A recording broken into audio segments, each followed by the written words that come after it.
I've had the letters from the TV license people saying like, "Would you like a visit from one of our guys?" And I'm like, "Yeah, I'm fairly tall, quite bulky, fat. I know how to fight. Yeah, fucking send him round." Like I've seen campaign. I don't think they're threatening you. Well, I've seen campaign will take it away, so I'll do that. I'll fight a TV license guy. They've still not showed up though, which is interesting. But they must be. Well, they were talking about restructuring the BBC, weren't they? Because they're losing so much money on people not paying TV licenses, and it's just a generational thing. I think is that we just don't watch as much current TV anymore, do we? Like it's all on demand and internet stuff. Well, according to. Sorry, Ian, carry on. I was just going to say, but then I don't get those letters because I don't want those people visiting, so I pay my my license. They've never. My wife is the same. She's too anxious, and she pays it. Before we moved in, when I lived on my own and she was with her parents, I didn't pay for mine ever, and they never came. Well, they came around once, and I just said to them, "I don't watch telly," and then shut the door. And that was that, really. But she's a very anxious person, so she was like, "I'll pay it." Right, okay, you can, but I don't like funding paedophile organisations. That's it. Like Becca's exactly the same. Is that she wants to, but I refuse. It has been a point of contention, but legitimately, I'm not funding pedos. Like that. That's it. The BBC has done irreparable damage to. When I'm funding some. The sum I'm funding, like I'd still send Russell Brand £20 directly every month, just because he's a swell guy. Well, he's going to come up quite. Him and his kind might come up later on in this episode. So welcome back to Think Tank Kids. In this episode. In a way you might not expect, we'll talk about Christianity. I'll say. I know what this episode's meant to be about. Yeah, well, so will everybody who's read the title. So welcome back to Think Tank Kids. This is a podcast where we cover a different topic every week, and you might notice this time that this is actually our first video episode, as opposed to the last episode where I told everyone it was, and then about an hour in, I looked over onto my second screen where I see these cunts, and I saw only recording audio. So last episode, I'm not going to really address it anywhere else because I think it's funny. We'll keep referring to the fact that we're on camera and we're just not. So, but anyway, my name is Chris. My name's Ian. And my name's Nathan. And today we are going to pick up part 2 of our series about the history of Dungeons and Dragons and the history of tabletop role-playing games in general. So last episode, boys, can you remember where I left off? Around the creation of Dungeons and Dragons. Yeah. Very good. Very good. It was, we'd gone through military simulation games, and then after that, that's when it started turning into Dungeons and Dragons. And then we stopped and we all went to bed. We all live in the same house, by the way. We all went to bed together. Yeah, we have one big bed. Yeah. One big bed. Just for some reason, we can't record together, but we will sleep together, and that's okay. It's a Charlie and the Chocolate Factory situation. We separate the house into tops and bottoms, and I'll let you try and figure out who's who. So that's I'm a bottom. I've got a golden ticket. And so yes, you're right. We left off the last episode with Gary Gygax and Dave Arneson meeting at Gen Con, and it was kind of like the Avengers teasers that used to be at the end of Marvel films. I don't know if they still are, where it's like, I'm building a team. It was yes. That's pretty much where we left it off. But before we get there, I'll give my normal spiel. Please engage with the podcast however you can. Give us a like, give us a follow on Spotify. That's quite a big one. Comment, come and speak to us on Instagram. I can see him swearing. I'm just going to ignore it. Come and speak to us on Instagram. If you want to send us an email, thinktankids@gmail.com. If you want to suggest an episode, it's quite a lazy way for you to learn, actually. You suggest a topic, we'll go away and research it. The next episode after this, for example, I'm going to watch Robin Hood Men in Tights. That is my entire research. And the Disney one, which turns out, sexual awakening for a lot of people, that one. Very interesting. But that's the spiel over.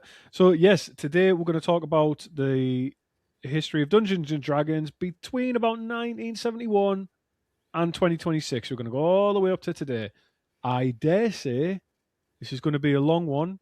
So, boys, if you need the toilet and I'm speaking, just put yourself on mute and go to the toilet. Don't piss out your chair. But I've got my piss bag in. Don't There's the bucket. Don't make it weird. Don't make it weird. These are the things that we have to We all work sleep out. together, but let's not make it weird. Yeah. No, that's not. Yeah, true. Ian wears shoes to bed. He does. He does. Chris is naked all the time. Mhm. I'm a never nude, like on Arrested Development, and I wear cut off jeans. That's He's all. got an Udi and jorts on. That's all, That's right. all he's wearing. An Udi and jorts. Good lord. Right. So some of the other things we're going to cover today. This is for the purposes of the chapters, so you know where to go and what have you. We're going to cover the early histories of Dungeons and Dragons. We're going to cover the history of dice themselves because the story is weirdly fascinating. Just how widespread it is, and two, how interlinked everything is. We're going to talk about the editions of Dungeons and Dragons because it was like the main one. We're going to talk about some of the competitors to Dungeons and Dragons, a lot of which are still around today.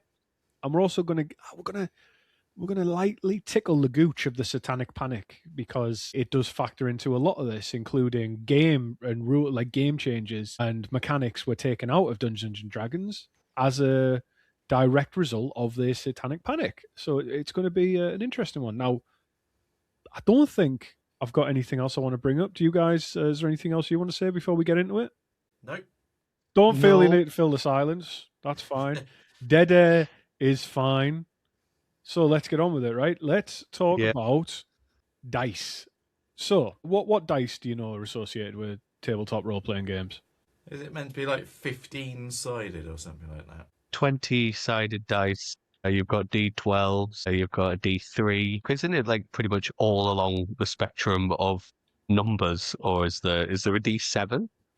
No. No. I think dice do need to be even numbered. I'm not entirely sure. You can, yeah. I don't think you can have like a 3-sided dice. Well, you can, but it's kind of like a non-Euclidean shape that doesn't really obey the laws of geometry. Yeah, I suppose now that I'm thinking about it, it wouldn't, for a 3D shape, it wouldn't really make any sense. The minimum it would be a 4. Well, technically, it would be a D2, which is a coin. In fact, we're going to talk about the earliest dice ever, and the earliest dice were 2-sided dice. They're called binary lots, and obviously binary. That's woke. I'm not sure I've got enough beer for this.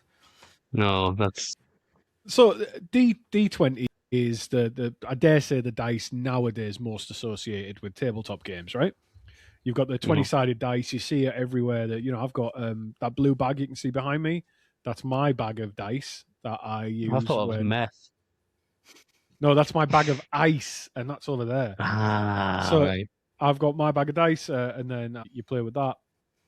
But the oldest known 20-sided dice or die was, in fact, no. Let's have a couple of guesses. How old would you say the oldest 20-sided dice was? Old enough, so 15. Let's say Egyptian era. Correct. Yes. Ah.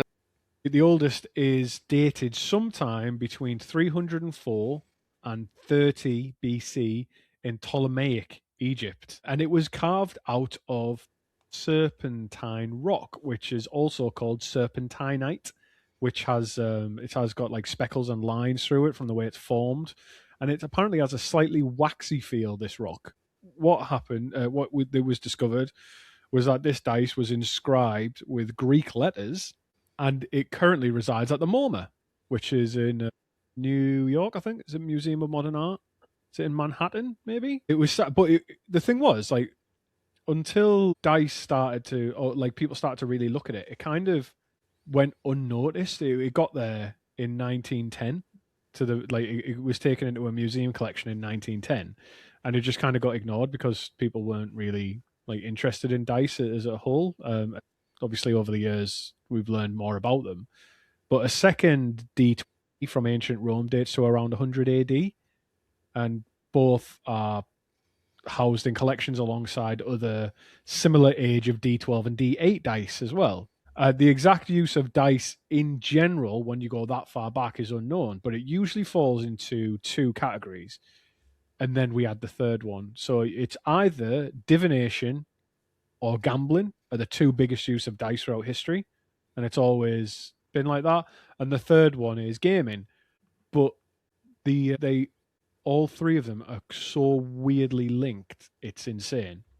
And we'll get onto it, right? But before that, why do we use polyhedral dice in tabletop role-playing games? Because before Dungeons and Dragons, wargaming, Kriegspiel we covered from last time, it used to use almost exclusively 6-sided dice. And it wasn't just like 1 to 6. They had like different patterns on them for like different unit formations, and it meant different things. And the dice were all painted with weird little symbols that you'd have to go and consult a fucking chart. It was crazy. The Kriegspiel, the people who played Kriegspiel and the people who developed the game afterwards, when we got to like Braunstein and stuff like that we talked about, they wanted more nuanced probability rather than 1 out of 6. They wanted the options for, they wanted options basically. So by the time we get to the 60s and 70s, people who were playing war games still wanted more randomness and finer grained randomness rather than just having 6 options. Well, what if you only want 2 options? What if you want 4 options? What if you want just 8 options? Blah, blah, blah, blah, blah. So Gary Gygax and Dave Arneson wanted to develop this further when they were making the original Dungeons and Dragons. And so they sourced the original dice set that was included in the first D&D box set from a school supply company called Creative Publications. And they were sold just as educational geometry tools. They were just used for maths and shit. And before I go on, Gary Gygax, turns out his real name's Ernest. So his first name is Ernest, and then his middle name's Gary, which is really interesting.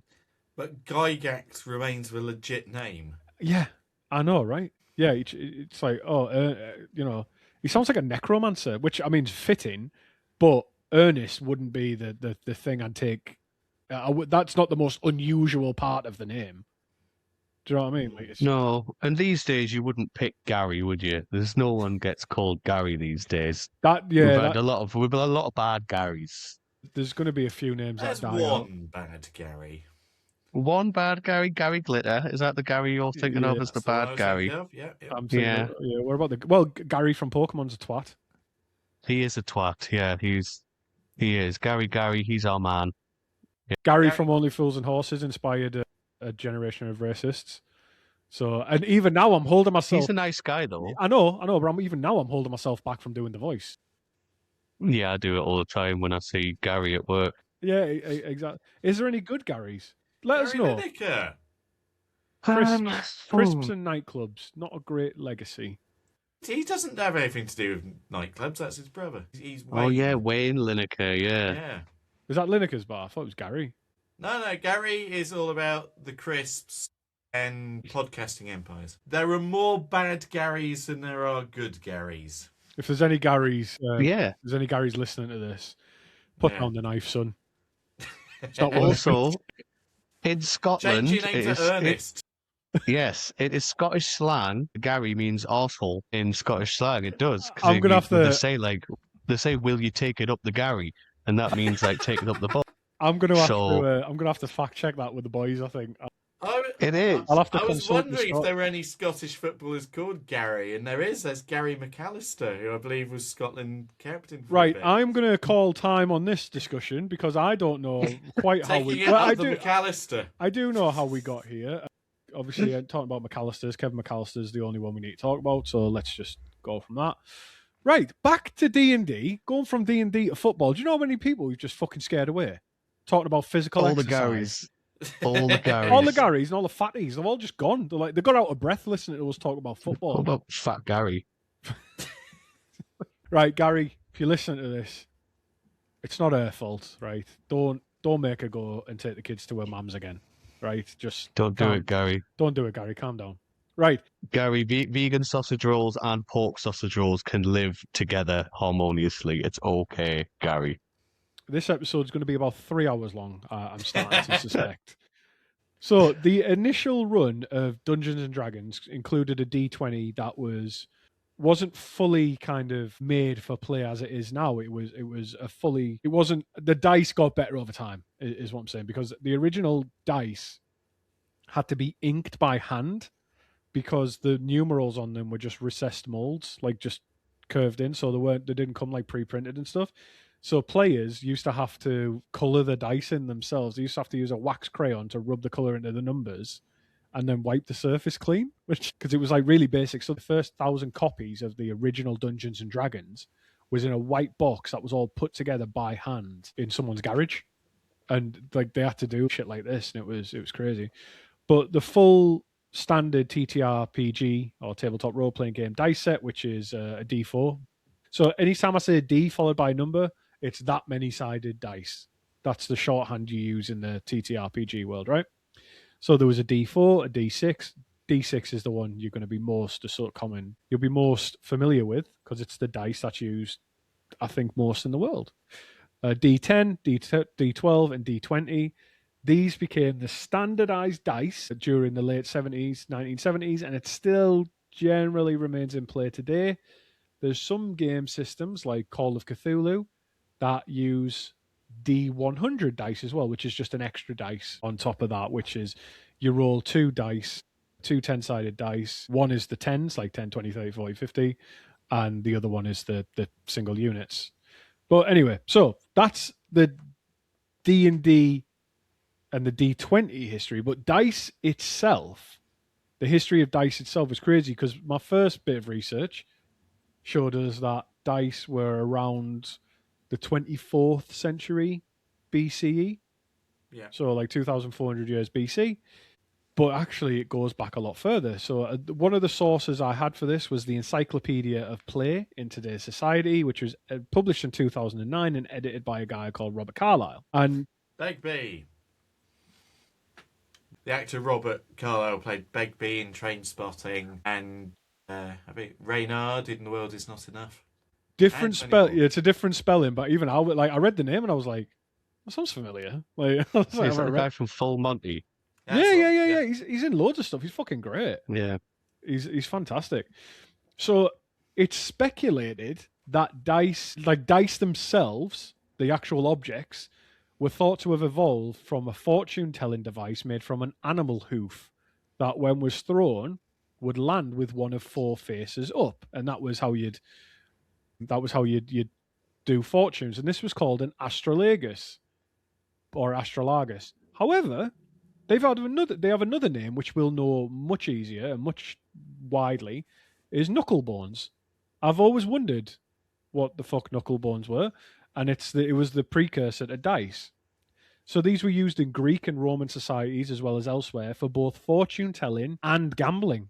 So you'd go and see the oracle, they'd roll the bones for you, and that is a phrase that is still used today, right? So you've got that. You've got the divination of throwing the knuckle bones and reading your future based on that. But then you've got people gambling on the outcome of that. And today, we still use that with phrases like roll the bones, or count the bones, or playing bones, or when you win money, making bones. Then you've also got the mafia making bones, which is killing someone, which is slightly separate. But also dominoes are part of this, but a little bit separate, because dominoes were traditionally made of bone themselves. So that's why they get called rolling the bones. But what fucking blew my tits off in terms of coming back to Dungeons and Dragons and tabletop role-playing games, right, is that dice and free will have pretty much always been closely related, in that the gambling and fortune-telling thing combined into the game aspect. So it's two sides of the same coin, which would be considered a two-sided dice when playing a game, is a coin. So there are stories, there's cases that Greek soldiers would wager all their money playing dice. And then when they'd run out of money, their last wager would be their freedom. And even if they lost, they consider it an honor, because they'd gambled their fate, and they'd put the free will in the fate of in the hands of the gods. And then there's also instances of Roman historians writing about Germanic soldiers in the 1st century BCE who would apparently decide the fate of the people they captured by rolling dice, which is crazy, because we play that now in like D&D, and that is that your fate is decided by rolling the dice. And can you imagine being captured by Germanic soldiers and they're literally you're like, oh, what are you doing what are you throwing those dice for? And they're like, oh, don't worry about it. Like, it's to decide your fate. So it's fucked up. Ian, you might know a little bit about this. Do you know anything about Olaf Haraldsson? An 11th century... It rings a bell, but nothing's immediately coming to mind. So he is the patron saint of Norway. He's the patron saint of Norway. But I've got a story from the 11th century when Olaf Haraldsson was king of Norway, and he wagered his kingdom on a roll of dice against the king of Sweden at the time. And they roll 2 6-sided dice, right? And the king of Sweden rolls 2 6s, which is the highest you could roll, right? He gets a 12, and it all looks fucked. It looks like Norway, Olaf's kingdom's gone to Sweden, right? But Olaf says, and going back to our last episode about black metal and reclaiming Scandinavian countries from Christian, Olaf says that God, the Christian God, would let him roll higher, and he throws the bones. He throws his 2 dice, and one of the dice splits in half, landing with a 6 on one bit and 1 on the other, combined with a 6 on the other dice, which remains whole, which is a 13 fully rolled, right? So it allows him to keep his kingdom.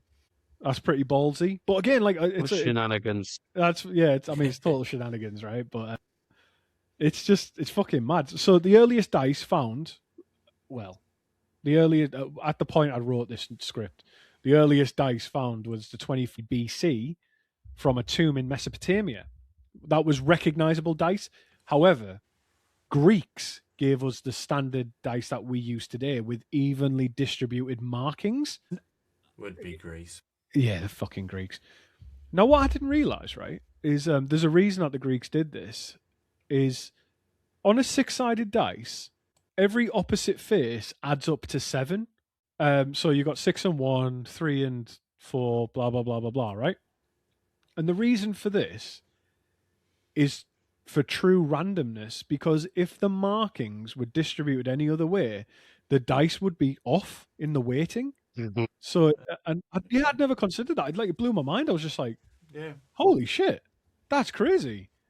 Like, so they had to the reason that dice are designed the way they are with the markings and and stuff like that is so that people couldn't cheat, which is just what the fuck. Yeah. But then that was as far as I'd researched it, right? But then last month, April 2026, there was a new study published that suggested that Native American people had dice as far back as 12 or 13,000 years ago, which is 6,000 years ish. No, 7,000 years longer. 6, 7. I did that with my tits earlier on my top. They did it 6,000 or 7,000 years earlier with binary lots. The reason, Native Americans apparently have like this really crazy rich history of dice and gambling games and stuff like that. But which is what got them to their casinos today. Yeah. Yeah. But it was mainly because they were like a nomadic people who like went around in tribes and stuff. It was used as a really, really important way of mingling socially. It was like, even if you were in different tribes or different whatever, you could play games, and that would help you kind of like to connect with people from other tribes. And it's mental. But if you want to go read about that, there's a paper that was published last fucking month called Probability in the Pleistocene. Origins and Antiquity of Native American Dice, Games of Chance and Gambling by Robert Madden, which is it's crazy. But yeah, these dice were binary lots, so it was 2-sided ones. And he figured out they were dice because they didn't have any holes in for like jewelry and stuff. And these dice were called binary lots. So when you'd play the game, you'd roll them, and the outcome would be like yes, no, win, lose. So that's why it's called a binary lot. It's one or the other. Which is just right. Okay. So now we know about dice. Should we go into the history of Dungeons and Dragons itself? Yes, let's. Good, cool. Because I couldn't not. I went down a bit of a rabbit hole there. So, on the 17th of April, 1971, a day that lives in infamy, it's a day that's now called Blackmore Campaign Day. Dave Arneson, and you'll remember this from last episode, ran a session of his first Blackmore campaign in Minneapolis.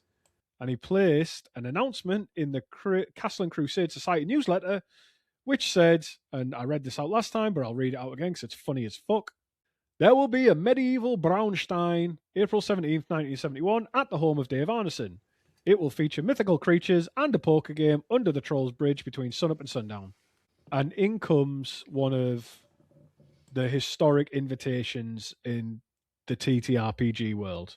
So Blackmore, as we covered briefly, it takes the individual character roleplay of Braunstein and merged it with the fantasy elements from like Tolkien and other fiction, setting it in a medieval barony type world. And it introduced what may be the first recorded dungeon crawl, which we discussed, which is under Castle Blackmore, where they were in the tunnels fighting monsters for treasure and shit. There was also some mechanics that was taken from Chainmail, which was Gary Gygax's miniature war game that he made with Jeff Perrin. But Arneson began doing what Dungeons and Dragons would become. He was adapting and improvising constantly. He'd add things like armor class, hit points, and even character levels, which, became a massive thing. There was also so Chainmail was the one Gygax had made, where they had a fantasy supplement, which was included in the rules, and it allowed things to be added to the game from like Lord of the Rings and Robert E. Howard, like the Conan the Barbarian guy. There was also rules for character progression again. So you go from a normal human to a hero to a superhero, and you go from like a magic user. So there wasn't like the classes as we know them, like wizards and sorcerers and shit. It wasn't that at the time. It was different. Those things were different ranks. So a magic user would start as a seer, then progress to a magician, to a warlock, to a sorcerer, then to a wizard. So that was really early character progression. Right. And importantly, one of the things I'd never really considered, but now it's everywhere, is that Chainmail introduced rules for having magic items, magic weapons, which now is a massive staple, right? Like it's everywhere, like legendary armor, legendary weapons, like all that stuff. You might have seen it in fantasy, obviously, with the One Ring, Anduril, like stuff like that, Excalibur, etc., etc. But to really bring it into the games was a massive staple. Excalibur, the sword, not the beer. I think there's a beer called Excalibur. Is that right? Yes, I think there is, yeah. Is it an Aldi beer? Or am I thinking of... Oh, no, Galahad is the Aldi Hofstad's. I've drank quite a lot of that. I think it was lovely. It's all right. It's not bad at all. So that was Dave Arneson's game, the precursor to Dungeons and Dragons. So now we're going to get the formation of the two guys. So in 1972, Arneson shows Gary Gygax his Blackmore campaign, and he demonstrates it in Lake Geneva in Wisconsin. The two then collaborate on a formal rule set, but they struggle to find a publisher. They're unknown, they're untested, right? So Gary Gygax then goes on a side quest with a friend he knew from childhood called Don K. And this is interesting because it's such a weird little aside about his personal life. But Gary and Don used to play with a girl called Tomboy Mary Jo Powell. That's what she's called, is Tomboy Mary Jo Powell. And she played with the boys in war games until she moved away with her parents. And then Don and Gary played war games when they were kids, and they carried on when they were teenagers. They used firecrackers to simulate explosions and stuff like that, which is adorable. So when they were about 15, I think, Tomboy Mary Jo Powell moves away. When they were 19, the Tomboy Mary Jo Powell moves back to Lake Geneva, and the two boys, I think, have hit puberty in the meantime. They both try and woo Tomboy Mary Jo Powell, who I can only imagine might not be so much of a tomboy by now. I don't know. Could be a lesbian. Might be. If she's evolved. She might, yeah, true. So the two boys tried to romance her, and only Gary was successful. And she Big Gary was successful. However, this causes a rift between the two guys. So Gary Gygax and Don K fall out over Tomboy Mary Jo Powell, and Don K refuses to attend Gary Gygax's wedding. And why would I tell you all that? Tomboy Mary. To Tomboy Mary Jo Powell. And why would I say that? Well, it's because they make it up. Because when Dave Arneson shows Gygax his new game Blackmore, Don K and Gary Gygax saw the popularity of this game, as well as another version that Gygax created called Greyhawk, which is another campaign setting. So Don K and Gary Gygax Sorry, every time you say Donkey, I think of Shrek talking to Donkey. Donkey! He's a murderer. We should go into him. He's a fucking weirdo. He's Yeah. a pity, yeah. We'll not do it now. We'll not do Yeah. it now, but he's messed up, that dude. So Future episode. in October 1973, Gary Gygax and Don Kay invest $1,000 each, which in 2026 would be about $7,400 each. Kay Well, borrows his share on his life insurance policy. He gets an advance, which, given that he now dies 2 years from this, is a pretty good decision. But yeah, so, suspicious. yeah, only in America. Yeah. So 2K wasn't enough to publish Dungeons and Dragons, unfortunately, and they were running the business out of Don's living room. So they then publish a game about the English Civil War, to which I harumphed and went, "Which one?" They called this Cavaliers and the Roundheads. And they were going to use that revenue to publish D&D. This didn't work because sales were shite. So then comes along... So you're talking about two Americans, aren't you? Yes, I am, Ian. Yeah. So them staking everything on, about 1640s England. D&D was the reason they set up the company. But they didn't have the revenue to publish it. They needed something that would earn them the money to reinvest it in the company to make D&D. And that was the wrong decision. Yes, And do you know what the fucked up thing is? Don, for years, and it wouldn't be published till after his death, he was trying to get a Western war game off the ground. Like Cowboys and Indians type shit. That would have worked better. That would have worked so much better. That would have worked so much better. I was going to say, yeah, because they haven't really got anything else within their history, have they? They've got that. That's about it. So that's the only thing that they could possibly go through. Yeah, Don was trying to get it off the ground. Like, he fucking died before, and they published it later on in honor of him. And I was like, well, could you not have done it before he died? And did it do well, Chris? I didn't look too much into it. Okay. But then sales were shite for Cavaliers and the Roundheads. Don't know why. Don't know why the Americans who in 1776 founded their own country weren't really bothered about the English Civil War from 100 years before that. Who knows? So anyway, sales were shite. And along comes a guy who I do not like this fella. Called Brian Bloom. And he invests $2,000 for a third of the business after they meet him at a convention. That name rings a bell. Brian Bloom, 1970s business American. He sounds fat. He does, doesn't he? Yeah. That's Brian Butterfield. Brian Bloom. Oh, Brian Blessed. Bloom's the name. Wow, kid. So they meet him at a convention, and boom, January 1974 comes, and they print 1,000 copies of Dungeons and Dragons. Putting the boxes together, and I was wrong earlier about this, it wasn't a garage. It was the basement of Gary Gygax's house. Stereotypical. Yes, indeed. Well, yeah, 100%. Mm-hmm. So D&D and other TTRPGs generally have editions that comes with boxes of books and dice and other materials. So like when you get the Dungeons and Dragons starter set now for 5th edition, I think it's still the Minds of Fandelver. It comes with like a couple of booklets on how to play the game, a little bit of dice, maybe a map or two. It's a nice little physical box you generally get. And even when you buy it online, you get stuff as well, like PDFs and stuff like that. So, for example, when me and my gaming group, when we start a new adventure, we'll normally get the bundle, which will come with like a load of source books and stuff like that. Everything you need to play the game, and it sometimes with new classes and stuff like that, blah, blah, blah, blah, blah. But it's always quite nice when a new edition of a game comes out. So all the storage and shipping of the original D&D was done from Don's house. So you'd put it together at Gary's house, take it over, store it at Don's house, and ship it from there as well when people ordered it.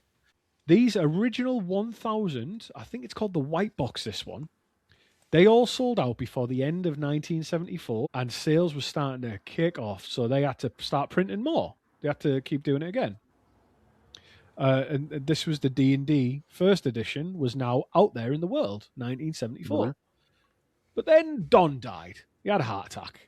There was something about his health problems, I think, or something like that. And He just died. I think he was only 36 or so. Oh, But wow. yeah, well, when he died, his wife was not interested in the company whatsoever. She didn't give a shit. So in the middle of I think it was the middle of the day while he was out, she dumped all the stuff on Gary Gygax's front porch. Everything to do with the D&D with the company was just dumped on Gary Gygax's porch. And Brian Bloom convinces Gary Gygax. Fucking hell, it's like fucking Marvel with this naming convention. He convinced him to let his dad, Melvin Bloom, buy Kay's share in the company. So now the Bloom family has the controlling interest in the company. And the company was reformed as TSR Hobbies Incorporated. And to honor the memory of Don, they highlighted his character, who was called Merlind, in Dragon magazine, which was a long-running D&D magazine, Dragon magazine, in 1983. And in the game today, there are 2 spells and an item who are named after Merlind, which is really nice. They also published another game in his memory called Boot Hill, which was the Western game that Kay had been working on. Right. Now, God, this pained me to do this so much. I've got to move on to start talking about the game, because the drama at TSR as a company is a whole episode by itself. This company was fucking crazy in terms of what they were doing.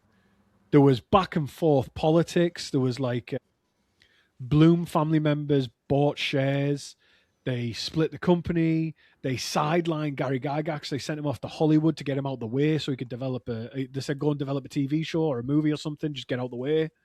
They did mad shit and put the company like $1.8 million in debt by doing mad stuff like paying to dredge up a 19th century shipwreck. I have no idea what the fuck that's got to do with Dungeons and Dragons, but it's... Ugh. Once again, second Shrek reference. They just sent him away for some blue flowers with red thorns to get rid of him, to go looking for them, even though Donkey was colorblind. This would be so much easier if I wasn't colorblind. Yes, exactly. 2 Shrek references so far. Let's keep it going. I do want to focus on the game, but I would like to come back to TSR if there's appetite for it. So let us know if you do. But the Bloom family appear to be arseholes, right? They padded the board of directors for this company with people who had nothing to do with the games industry, so that they would always vote with the Bloom. Like, there was a fucking dentist on the board at one point, right? And it was just, I'm pretty sure there was a dentist. It was some mad profession that had nothing to do with them. But it was so that they would always vote with the Blooms. They appointed people who would vote with them rather than anything else. Then there's drama when Gary Gygax managed to get some control back, and he hired a manager who steered the waters. Like, she got them out of debt and everything. Unfortunately, she then bought up enough shares that she had 51% interest in the company, and she installed herself as CEO and got rid of Gary Gygax. So the person he brought in to save the company ended up betraying him. Oh, no. This woman hated games, by the way, even though she was a CEO for a long time. She hated gaming. She wouldn't let people play the games before they were released, so there was no quality control or play testing, because she didn't want people, quote unquote, sat around playing games. The whole fucking point of the company. And this all just kind of went on until TSR was sold to Wizards of the Coast in 1997, and it remains there to this day, which is where D&D lives. Big up Wizards of the Coast. We love you. Yeah, I've recently got into Magic the Gathering, and it's hit me big time. Yes, Ian? The fuck is Wizards of the Coast? They are the fingers in every pie to do with nerds, it seems. Right. Mm-hmm. The original Pokemon cards were all created by Wizards of the Coast up until like after 3rd generation and so on. Yeah, there's Dungeons and Dragons is like one of the biggest brands. They've got Magic the Gathering's the other one. There's loads of stuff. I'm sure there'll be others if we sat and dug through them. But like, they're basically a nerd conglomerate company, a company that's got a monopoly on nerd activities, Right. generally. I would like to talk about TSR. Well, actually, this isn't the last time we're going to talk about TSR today, because there is like, have you played the Resident Evil games? Yeah. Do you know? Yeah. Do you know like there's Umbrella, then there's Neo Umbrella, then there's New Umbrella, and like Tricell, and like it's like fucking science fiction where they keep coming back in different names and you can't get rid of them. TSR is still going today, registered separately to two different people because the trademark expired and nobody thought to renew it. One of these people who owns TSR is Gary Gygax's son. But it's that story's insane. So we'll get there when we get there in a bit. But that one's like, wow, I think it's crazy. But Dungeons and Dragons, the first edition, 1974. It comes out as a box set of 3 booklets: Men and Magic, Monsters and Treasure, and Underworld and Wilderness Adventures. With the production budget of $2,000, only $100 was spent on artwork, and it's quite basic artwork. And every copy sold out by the end of 1974. In 1975, I found some sales figures that it was quite difficult to get hold of, so just take it with a pinch of salt. But roughly, 1974, 1,000 copies were sold. 1975, 3,000 copies were sold. But from then, word really started to spread, and it picked up like exponentially. From 1975 onwards, we saw a massive spread through college campuses and hobby shops, which is just went. Yeah. So the original box contained 3 character classes: Fighting Man, Magic User, and Cleric, which was awesome. There was 4 races: Human, Dwarf, Elf, and Hobbit, which would later be renamed to Halfling, which we'll talk about. There were 3 alignments that you could be, which was Lawful, Neutral, and Chaotic. Although, of course, you may know it now as the alignment system of 9 general alignments, from Lawful Good all the way to Chaotic Evil, which is generally how it goes. So many memes. Very many memes, yes. There was a small bestiary of monsters, mainly coming from like mythology and literature, including some Tolkien stuff, and other artwork came from contributors. And now, for the purposes of the chapter, I'd like to take a little tiny detour and talk about a bit of trouble they got into with the Tolkien estate and Middle Earth Enterprises, because Chainmail, the Gary Gygax one, the fantasy rule set was pretty directly lifted from, a lot of it was lifted from Lord of the Rings, right? And naturally, with this all being fantasy, just like there's a saying that modern fantasy is a footnote to Tolkien and modern sci-fi is a footnote to Frank Herbert with Dune, right? So it's no surprise.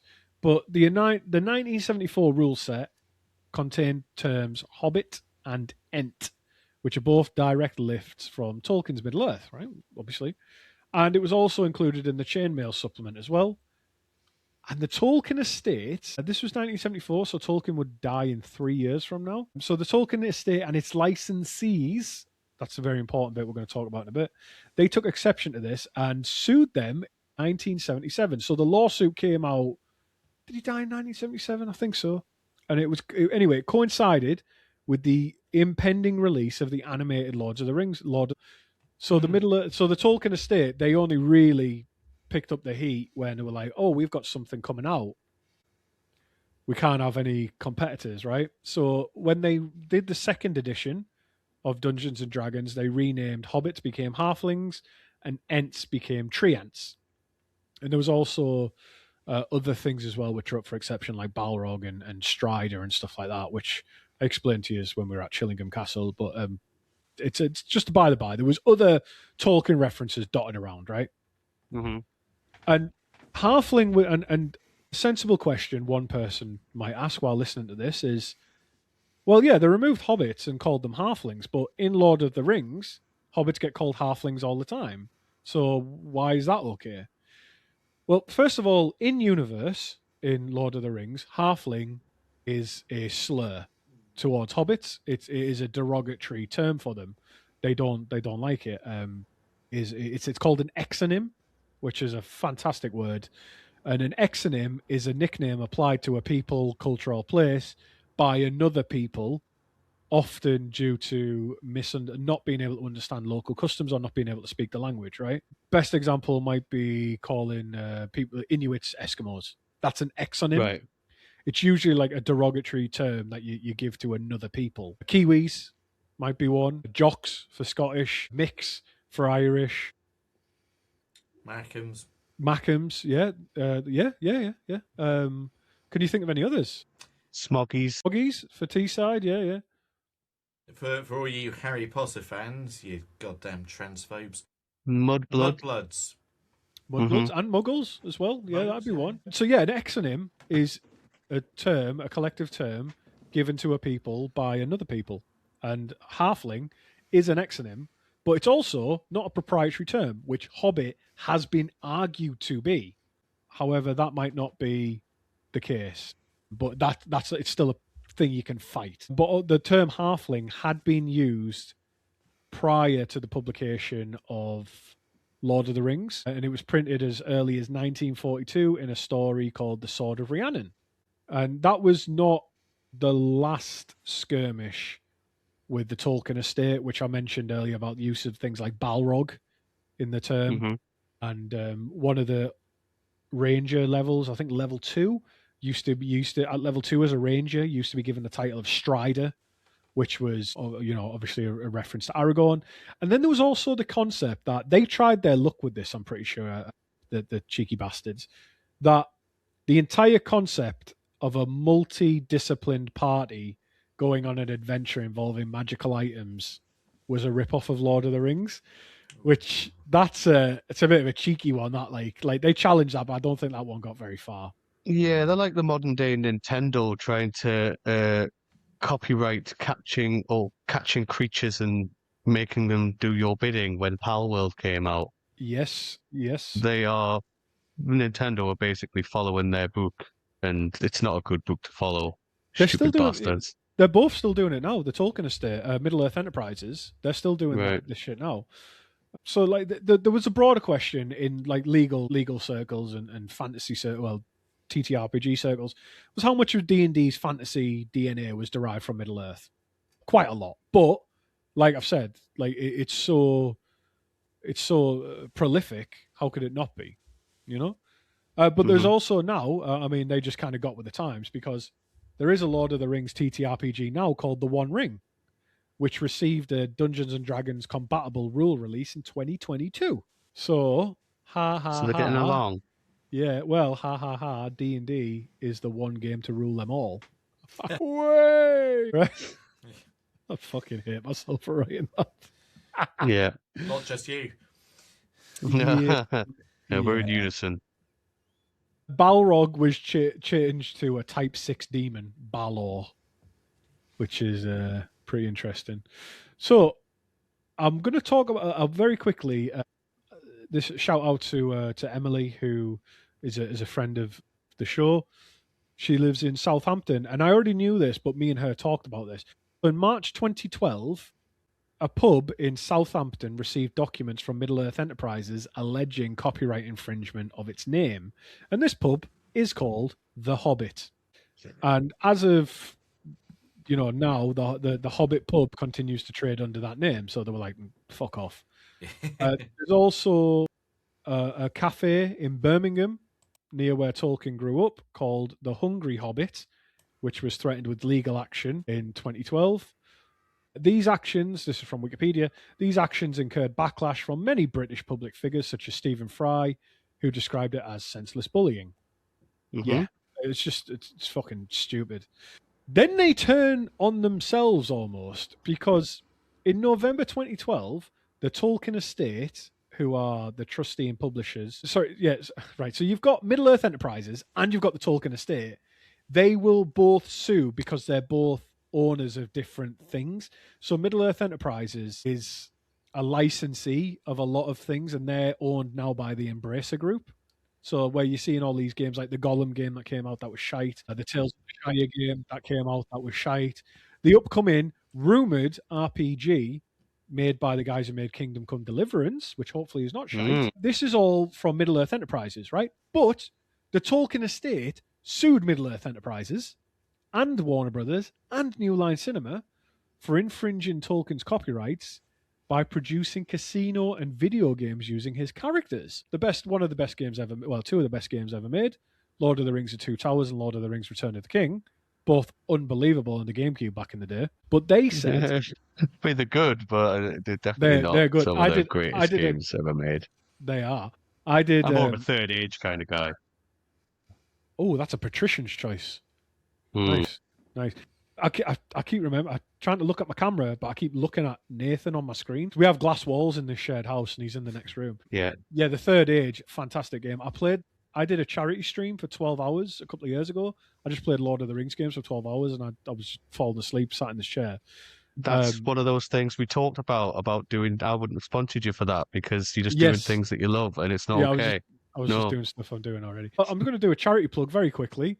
In August, 30th of August, I'm going to be hiking 26 miles in one day, dressed as a hobbit, and carrying everything Samwise Gamgee carried in his back, including... Wow. Oh, God, yeah. That put me to sleep. I love that. So, yes, please see our link tree. I'll have something up on there and our social medias and blah, blah, blah, blah, blah. Anyway, right. They sued them over these fucking amazing video games. Because they used his character. And they said, so this is the Tolkien estate suing Middle-earth Enterprises, who also sues... they were basically the same thing. No. The Middle-earth... the Tolkien estate, basically like Christopher Tolkien used to be on the Tolkien estate. Like, it's his family. It's basically like the people who hold the copyright. So they're the people who won't let Amazon have the rights to the Silmarillion and stuff like that. So it's one pack of bastards suing another pack of bastards at this point, because they said when they made these video games, casino stuff, that the original license to Tolkien's work was limited to tangible products such as figurines, tableware, stationery, clothing, but did not cover electronic or digital rights in media yet to be devised, or other intangibles, which is just... I think they settled amicably. That's the thing I want you to take away from that. It's just... But the thing is, so much litigious stuff. D&D just seemed to be one of the first to catch heat for this, but it has not stopped. It's not stopped, which is just crazy. So, next comes 1977, where Dungeons and Dragons splits. It now forks into some crazy shit. From between now and the year 2000, there will pretty much be two versions of Dungeons and Dragons going on, because it gets complex, right? So in 1977, D&D had grown complex enough, and the player base were fragmenting, that one wanted one thing, one wanted another, that TSR now publishes two separate product lines simultaneously. So the first is Basic Dungeons and Dragons. This is a streamlined, accessible version. The rules are easier, but there's less customization. And they're published as a series of boxed sets. So in 1977, J. Eric Holmes produces the first revision, followed by Tom Moldvay in 1981, and Frank Mentzer in 1983. And then this culminates through different versions in the D&D Rules Cyclopedia in 1991. So, for example, of how simple this was, there was no distinction between races and race and class combos. So, now you've got you could be a dwarf cleric, you can be an elf mage, elf wizard, whatever. It was no, obviously, yeah. It was you were either, if you were a dwarf, you were a dwarf you were a dwarf fighter. You were just dwarf. You were human. You were elf. You were halfling. That was your race, and you'd have the class of whatever that was assigned to. It also focused on lower level adventures, and the idea was that generally you'd graduate to the advanced Dungeons and Dragons, where there was harder rules, more complex rules, and more customization. But this version is also known as the BECMI, BECMI, because it went through 5 revisions and each of the revisions corresponds to a letter here. So you had the basic revision, the expert revision, the companions revision, the master revision, and the immortal revision. Beck me. And each revision, as it was published, upped the level cap until eventually you got to level 36 at a master, and then immortal was what do you do after that when your players become gods and shit. Nowadays, the level cap is generally 20, and you know there's other players that you can do. But as mentioned, it culminates in 1991 with a condensed version and revised called the Cyclopedia, and the Immortals rules, which covers what happens when you want to become a god, etc. It covers that was sold separately. First fucking DLC, bastards. They started it. Yeah, well, they started the problem that The Sims have carried on. Well, DLC as we know it was Horse Armor and Oblivion. I think that was that was bad. Yeah, but that was microtransactions. No, the expansions the Sims would bring out of everything. Yeah. Like, have you seen how much it would cost to buy everything for the newest iteration? Yeah, it's thousands. I've watched YouTube videos where it's thousands of people. You can't play the game. You can't play the game if you get everything. So that was the basic Dungeons and Dragons, right? Then you've got advanced Dungeons and Dragons. This would be generally what you would probably see people playing. Mm-hmm. And this was Gary Gygax's comprehensive, rules-heavy system aimed at serious players. Fucking nerds. Get out of here, girls. No girls allowed. No way. This was published in 3 core volumes. The Monster Manual, Player's Handbook, and Dungeon Master's Guide, published in 1977, 78, and 79. The second edition was published in 1989 and would change some things that we're going to talk about in a little bit with the Satanic Panic, but it was a chance to clean up things a little bit. So, they took away demons and devils from the first edition to the second edition, and they replaced it with Tanari and Bartazu. They also reduced references to psionic powers, mind powers. They took away references to that. And they also removed an entire class. They took out the assassin class because they were worried about it being like a fucking... Is it Mark Foster? No, not Mark Foster. Who was it, that bloke who fancied Jodie Foster, who tried to kill... Oh, right, yeah. Was it Mark Chapman? No, Chapman was John Lennon's assassin. Yeah, is that because he thought Jodie Foster told him to do it? No, that was the Jodie Foster thing. Was the guy who tried to assassinate Ronald Reagan? Ah, yeah, him. Yeah. Anyway, because like this was all happening around the Satanic Panic time with the second edition coming out, they removed like anything that could be thought of as like controversial. And the lady who was running TSR at the time was quite a fundamental Christian woman, so she was like, "Nope, get rid of it, all this shit," which is just so some advancements. Sorry, Chris. Sorry, just remind me of the year. 1989 is when the second edition comes out. I wonder because around this time, 1980, a 4-year-old child. One of my big obsessions of the time. You guys are a tad younger than me, so you'll have had different ones. But of all of the 80s cartoons that I really latched onto and adored was the Turtles. Mm-hmm. And the cartoon series, Teenage Mutant Ninja Turtles, was not allowed to be called Teenage Mutant Ninja Turtles in the UK because of the implications of the word ninja that, might describe violence or something like that. So the cartoon series was Teenage Mutant Hero Turtles. Yeah, I remember watching a VHS of that when I was really, really young. Like, I love it. In fact, Magic the Gathering, they've recently released a Teenage Mutant Ninja Turtles like set that I've been playing. So I've been playing as I've been like Michelangelo and like Leonardo and Gyro. Was it Gyroblast or Gyrogast or something like the Pizza Monster, which is okay. That might be more of a comic. Gastroblast or something. I don't know. Maybe. But I've not found Bebop and Rocksteady yet, which I'm still looking for them. But yeah, so like they in the second edition, there was some rule changes as well, like critical hits. Like if you score a high enough roll, it does a fuckload of damage. That was introduced here. Changing the movement. This was a very sad day for Nathan. They changed measurements from inches to feet, which No, I Really love Beat. That was a good day for me. God. And there was also they changed the level caps because now I'm gonna get into something I alluded to earlier in a second. We're gonna go on another tangent in a minute. But in the second edition from the first edition, they changed the level caps so that you could like progress more because it used to your level used to be dictated by what race you were playing, and some races weren't allowed to get as high level as others. For example, I think, for example, a dwarf cleric, like a dwarf, used to be level capped at some point. But I'm going to give you a recent real world controversy around a TTRPG because it was too juicy to not put in here. So that's the second edition of Dungeons and Dragons. We're going to come back in a second and we're going to talk about the timeline and where the editions come in, and we'll talk about the 80s. But first, let's jump forward a few decades, 40 years, in fact, to 2022.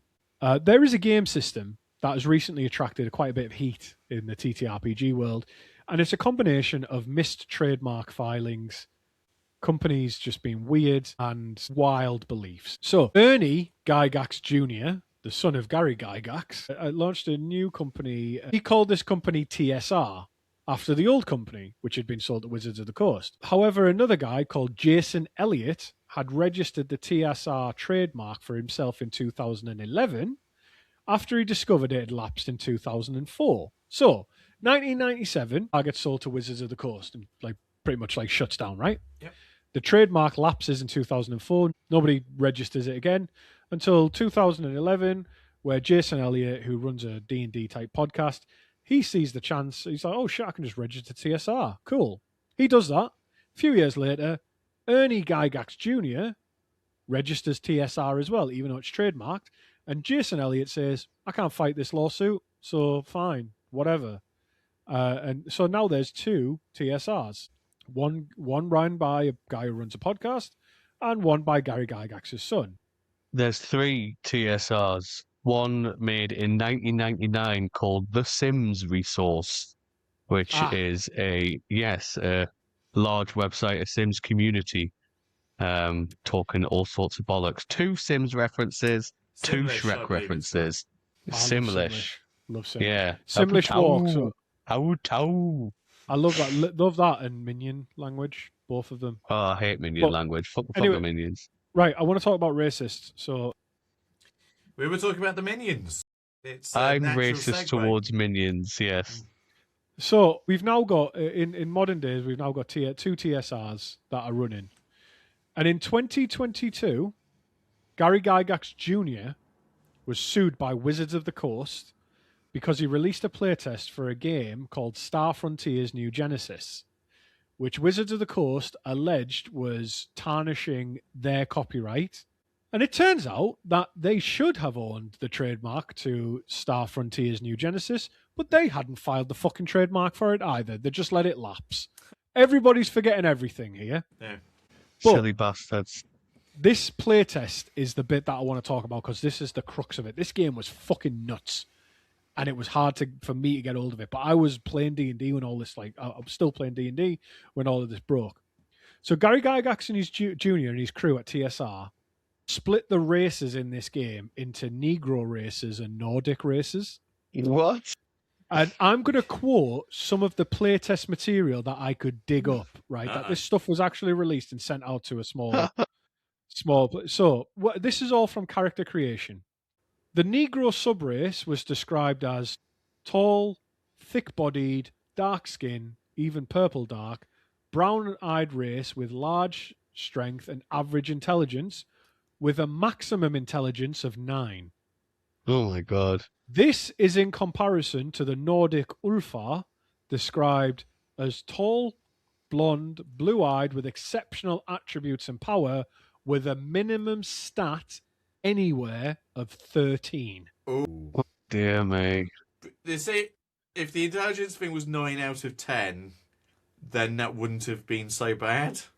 I think it's out of 20. That's terrible. Oh, Where do you buy this game? So then discussing, there's still more, by the way. When discussing, these are quotes from the playtest. When you're discussing sub races, include the people created in a laboratory, such as the plant-based people. Yep. Other sub races have appeared naturally. With humans, you can be African, Asian, Mexican, etc. When discussing how to roleplay your character, one of the questions it asks is if you might be an SJW, pushing your values on others. What? This And was written by some fucking edgy fucking arsehole, wasn't it? Gary Gygax Jr. Gary Gygax's son is the person who published this. What a bell end. So hang on, I'm still not done. So I've got two more bits. One on the races bit. Races in Star Frontier's New Genesis are not unlike races in the real world. Some are better at certain things than others, and some races are superior to others. And to cap it off, your sister will love this, Nathan. Yeah. Gender options are male, female, no bonuses, no trans. Oh my god. Wow. Yeah, So, she'd love this. She'd put all of her bigot money into that. Hey, I have a question for the I find it really hard to say this, but for the Negro race, I have a question on that. Do you get like a bonus if you make them a rogue and it's like good at pickpocketing and things like that? probably. Now, this is a slight more of a tangent than I would like to go on, but in the past, I have seen documentaries on like white supremacist media. Like there are games out there that like white supremacists have made called one's called like Ethnic Cleansing, which is a Doom clone, and you go around a ghetto with a shotgun, like shooting black people and stuff. Yeah. And like stuff like that. So if it follows those types of pattern, I wouldn't be surprised. Like, It will do, because they're all like, even music, like there is some insane white supremacist music genres basically that have been captured and stolen. A lot of what's called oi punk was taken into the neo-Nazi and the white supremacist side of things. It's but they go hard. They don't go half. Like, they go whole hog. Yeah, strange chaps. yeah, it's quite interesting. So that sparked a lawsuit basically, and Wizards of the Coast were arguing that they tarnished their reputation and their trademarks. But it turns out that they still argued that even though we forgot to file the trademark again for it, it still should be considered ours by like common law type stuff. So I'm not sure the outcome of the lawsuit. I wouldn't be surprised if it still wasn't over. But that's what Gary Gygax's son is up to at the moment with it's like Metal Gear Solid. I can't keep it up. There's Solid Gary, there's Liquid Gary. Like fucking it's the Patriots. Snake Gary. Racist Gary.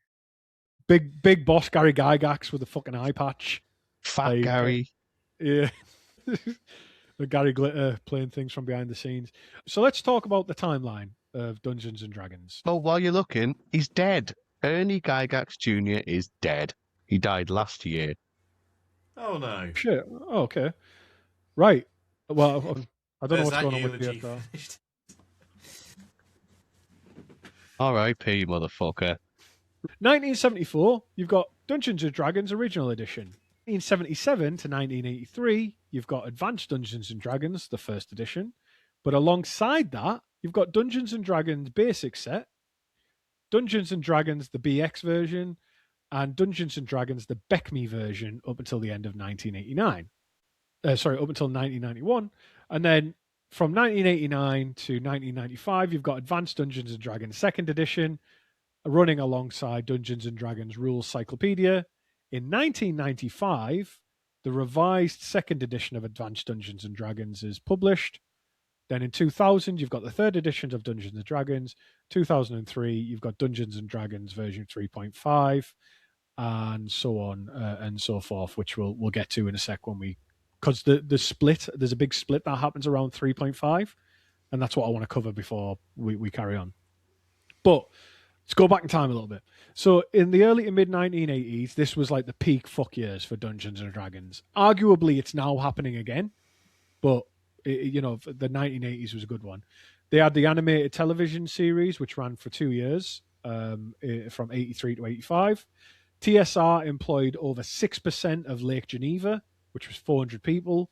And the revenue was like, it was into the fucking millions. Then we've got some competitors that start emerging. So one of them is Tunnels and Trolls, which is it's what you play with your wife on date night. And this was published in 1975. It was published by Ken St. Andre through Flying Buffalo. And it was the second commercially published TTRPG. Fuck me, you two have went dark. Have you not got lamps? Sorry, I'm in dark mode. It's all right. Tunnels and Trolls took D&D's wargaming roots, like it took like Kriegspiel and stuff like that, and Chainmail, but was simpler to get in with. And it found a large UK audience, actually. So Tunnels and Trolls has quite a large UK audience, or has. Mm-hmm. Then you've got Traveller in 1977. This was a science fiction role-playing. This was like the first one that it was like, science fiction can be done as well as fantasy for role-playing, which was awesome. But this was really fucked up, right? I looked this up. So Traveller, this game, this had a character creation system where characters, you could actually die while creating your character and you'd have to start again, which is unheard of, right? That's kind of like an infamous character creation decision. So the way it'd work is that if you chose a dangerous career while creating your character, there was a chance you'd have to do a survival roll. And if you rolled low on the survival roll, you'd die before you started the game. So you'd then have to go back to the beginning and create a new character. Right. It was just so fucking weird. And then you've got RuneQuest, which was published by Chaosium, who publish another good one, which is next. RuneQuest is a significant alternative to D&D because it was skill-based rather than class-based. So like you'd do your skills and level them up. And you'd have percentile dice, which is a D100. And this was set in a Bronze Age fantasy world. And it became a major influence of like some of the TTRPGs that would come out in Europe rather than America, and particularly in the UK. So RuneQuest is a pretty interesting one for the UK. And I do wonder how much of an effect it had on like Warhammer and stuff like that, but again, I don't know enough about it. Then the biggest competitor, my favorite competitor, is Call of Cthulhu. This was also published from Chaosium in 1981. And this was based on, obviously, Lovecraft's horror fiction, which introduced the sanity mechanic, which is like their main mechanic, right? So this is a resource, your sanity is a resource in Call of Cthulhu that degrades. So when you encounter something that's eldritch or Lovecraftian in nature, you have to make a sanity check. And there's some video games that have done this better than anything else, like Eternal Darkness. Don't Starve. Don't Starve. Has that got a sanity mechanic? Brilliant. It has, yeah. Oh, amazing. But Call of Cthulhu is different, is that rather than like being heroic people, you were normally like, you were quite ordinary people and you'd have to survive or go mad or die. So that is the main competitors around this time. But then came the Satanic Panic. What do you guys know about the Satanic Panic? I know some stuff. I know you asked me to have a look and see if I could interject, and I did not. Instead, I played on PokeRogue, but I do already know bits and bobs. I know that it was from like round about the 80s and the 90s. There was just lots of people around America and around Europe kicking off, thinking that there was some sort of satanic cults that were implementing their views and certain things within schools and preschools, elementary schools, things like that. A lot of it was blown out of proportion through mainstream media and news channels and things like that. And there was literally no fucking evidence whatsoever that any of this was actually happening, apart from mayhem kicking off over in fucking Norway somewhere. Yeah, ignore them. They were actually doing it. But yeah, it was a weird time. Yeah, lots of people were very, very upset. And I'm guessing it. So Dungeons and Dragons were massively involved in it as well as metal. It was kind of the broader thing over the course of the 80s under Reagan, where because if you look at a lot of 80s culture, there's a huge hankering back to relive the 1950s in America. Back to the Future being the most obvious example. And just in that line, McCarthyism was having a kind of resurgence in the 80s. So you had people like Al Gore's wife at the time, Tipper Gore, was a kind of leading person trying to bring down not necessarily Dungeons and Dragons so much, but more kind of heavy rock music over the course of the 80s. She sounds like a Pokemon. Tipper Gore, yes. Tipper Gore, yeah. To the extent that there were congressional hearings in which people such as Dee Schneider showed up to say, yeah, nothing wrong with my music. Al Gore, tell that to your wife. So I imagine D&D kind of got caught up in all this, won't somebody please think of the children kind of mentality. And there was a Tom Hanks film, but I'll let Chris get to that. Yeah, and it's won't somebody please think of the children is a pretty good way to sum it up. But it's fucking mental. Like there was, I think there was the West Memphis Three, who I think were possibly wrongfully convicted of murders because of like the Satanic Panic, where they just basically picked on the goths, which is interesting. But the panic originated officially in 1980 with a publication of a book called Michelle Remembers. Yes. Which was co-written by a Canadian psychiatrist, Lawrence Pazder, and his patient and future wife, Michelle Smith. Okay, that's an imbalance of power, yeah. In which they talked about and used the now discredited practice of recovered memory therapy to make claims about satanic ritual abuse. So Smith came to seek treatment after a miscarriage, right? And under Pazder's care, she underwent recovered memory therapy, and the book recounted their extensive sessions together, presenting itself as a shocking, true memoir of a child's possession by the devil. And I'll also point out, around this time, within the last couple of decades, you've got things like Rosemary's Baby and The Exorcist, they're around as well. So it seems that this was fabricated, right? That this was just bullshit. But it sold well and was treated as credible by large portions of the psychiatric community, law enforcement, and the media. Fucking sensationalism, right? The Omen, the Amityville Horror had all happened as well. Like, they were all out and around this time as well. Two of them, which is The Exorcist and the Amityville Horror, claim to be based on true events. And it didn't help that a lot of those films were surrounded by a lot of misfortune and were known to be cursed. Things like The Omen, I'm pretty sure the special effects artist for The Omen, or some guy, he ended up getting out of his car at some point, got decapitated by a sign that said 666. You can't really write this sort of stuff, can you? So they're going, see, look, see? Yeah, cursed films I think are crazy. It's amazing. But you've also got, around this time, heavy metal bands, not black metal, like Black Sabbath, Judas Priest, and Iron Maiden. They start adopting satanic imagery in their lyrics and album work. And the culture is kind of like, it's whipping itself up. And what's really interesting is that calling something a moral panic is only really used at times of like great social change. So I wonder if this is around like the American political times. Like it's a bit of a turbulent time everywhere. So I imagine we're due a moral panic any day now.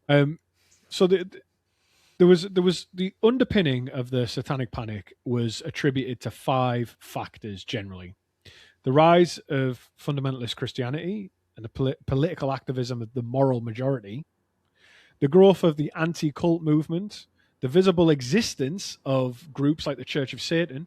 So like you've got people like Anton LaVey walking around with a fucking lion cub and stuff like that, doing the Church of Satan. Like, he was like a bit of a character, shall we call him? I'll say. Yeah, then, so seeing the Church of Satan actually there as a real thing is obviously like, oh my God, shit, it's real to a lot of people. And then you've also got the expansion of the child protection field. Like, we're starting to think, oh, maybe you shouldn't beat your kids until they're blind, And then you've got the development of these recovered memory therapies. So, like, there's loads of all these factors are kind of bringing themselves together, and around the 1980, it kicks it off. But then it's the buy-in from the institutions like law enforcement and stuff that I've talked about, and psychiatry, which really kicks it off. So the FBI and local law enforcement, they start sending officers to real seminars on satanic crimes, and they establish special investigative units, which is just... And then there's a prominent case from 1983 where a mother accused staff of abusing her kid through satanic rituals, and that resulted in 7 years of investigation and trials with no convictions. And that was at the McMartin preschool in Manhattan Beach in California. But this shit this is happening all over America. Like, there's like 12,000 accusations with like no convictions and stuff like that. Like, and D&D got caught up in all this. So in 1979, a lad called James Dallas Egbert III, 16-year-old, became connected to Dungeons and Dragons, right? Now, he attempts suicide in the tunnels underneath the Michigan State University, and a private investigator, William Deere, is hired by his parents. This investigator discovers that Egbert had played D&D and heard rumours that students use the steam tunnels for live action sessions, like going in there to play in person. So this private investigator, who knows nothing about D&D, speculates to the press that Egbert had gotten lost in the tunnels during one session, because he went missing, right? He was missing for a month. And Deere later says, oh, maybe I was wrong, in his 1984 book, The Dungeon Master. And he acknowledges that Egbert's mother, who was domineering and had a range of... And this kid had a range of personal problems that were far more to do with his struggles than any game would be. But it didn't matter, because the association had been made and made publicly and spread wildly. So what had actually happened is he'd played D&D one night or whatever. Then he'd went and tried to commit suicide. He tried to take an overdose, but he survived. He woke up he was in the tunnels underneath the university. That's where he tried to commit suicide. He woke up and he went into hiding at a friend's house and was missing for a month. That is what had happened. But this guy who knew fuck all about D&D made that link, got caught up in the public imagination, and boom. I think that's where the Tom Hanks thing had came from. Is that something like this as well? So a case really, really fucking got this. So in 1982, Irvin Pulling, who was a teenager who played a school supervised D&D campaign, which we need to bring that back. It's amazing. He killed himself. He suicide. And his mother sued the school and TSR, the D&D's creator, alleging that her son had received a curse during the game session. And this case was thrown out in 1984, but again, it fanned the flames of the game's supposedly satanic associations. But what we saw is that this actually skyrocketed D&D sales throughout this satanic panic. It just became more popular than ever. Yeah, that's the way it works. It's the same as when they started burning churches with Mayhem. It increased people listening to the band and listening to Norwegian black metal as a whole. I just think there's far more devil worshippers than there are God botherers out there. Yeah, well, I took what you said the other way. It's like the burning down of churches led to more people going to worship, despite the there was that too. Like later on, churches. As a result. Well, Ian, they just looked more full because there was less of them around. They had to pack them in. It actually just made them more historical landmarks than anything, because now it's the proof that it still stands and shit like that. I think it's just the way anyone can take it, really. Just like religion, you can take it any way that you see fit. You can take it kneeling up, kneeling down, start up, stood up. Bent over. So Patricia Pulling, who was Irving Pulling's, pulling himself off. Irving Pulling's mom, Patricia, when the case was dismissed, a lawsuit was dismissed. She founded a group called BAD, BADD, bothered about Dungeons and Dragons. And she began Who's there? Because She began they're bad. They're bad. Shame.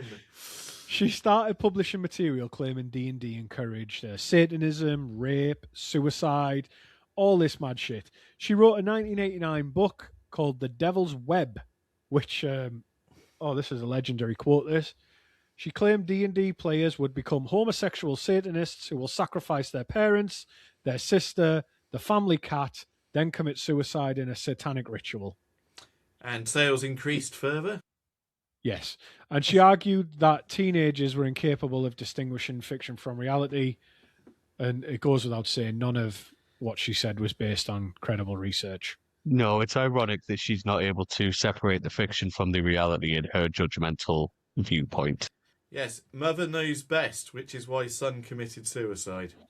Point to Ian and Nathan, Patricia. Yeah, that's what I thought.